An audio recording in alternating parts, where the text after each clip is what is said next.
Spring cleaning has taken on a whole new meaning as millions of people stay in to curb the spread of the coronavirus and realize just how dirty everything in their home is.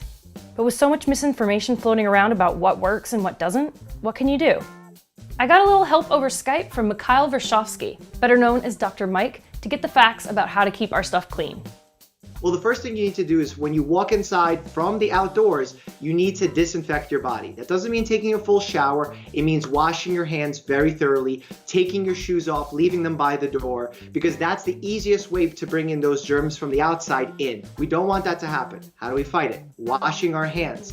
And then the thing that our hands touch most, especially nowadays, are our cell phones. So we need to disinfect these bad boys when we come from the outdoors as well, because we wash our hands, but we were just touching this. So all the viruses, all the bacteria is still alive on the cell phone.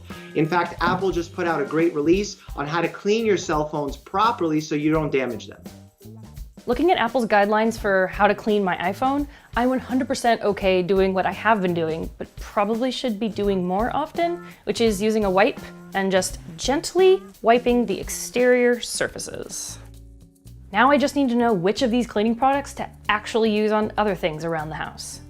Well, if you're going to be using any kind of bleach product, it is recommended that you do it in an open air environment. So either you open up a window or you do it in a well-ventilated room, because the bleach can aerosolize and irritate your eyes. There are products that can disinfect without bleach. That being said, there's no miracle product that's better than the other. Read the labels very carefully. They'll tell you which one is a truly disinfecting product. In fact, if you look on some of the products, you'll see that coronavirus is on the list of things that these disinfectants treat, because this novel coronavirus is not the first coronavirus we've seen.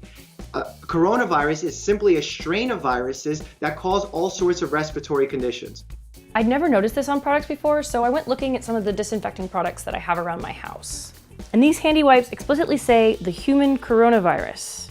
I've also been using these wipes on a lot of other surfaces around my house, like doorknobs, light switches, faucets, remote controls. There's been a couple of research articles that came out testing how long this virus survives in different temperatures, humidities, on different surfaces, even in the air. And copper seems to be one of those surfaces that the virus lives a very short amount of time on when you compare it to something like plastic or steel. Why is that problematic? Well, the majority of our household products, our mice, our keyboards, they're made of plastic. So it's easy that if your hands are dirty to have it live for a long period of time on these products. So my wipes are going to be a permanent addition to my work from home setup. Also because my coworkers like to walk on my keyboard and interact with me at my dining table/desk. At least I don't have to worry about taking these two out for a walk and bringing the coronavirus back in.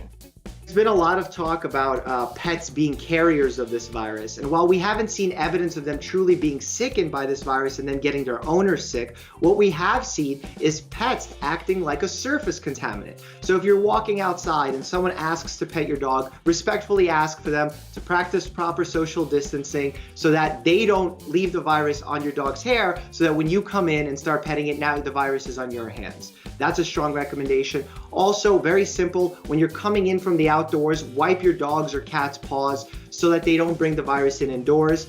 The virus does live a much shorter time on surfaces in the environment where there's sun, because the sun is nature's disinfectant with its UV rays. But that being said, there's still a possibility that someone could have sneezed, your dog or cat could have stepped on that, and then bring it inside the house. So practice proper social distancing, clean them just like you're cleaning yourself, and you'll be able to be safe.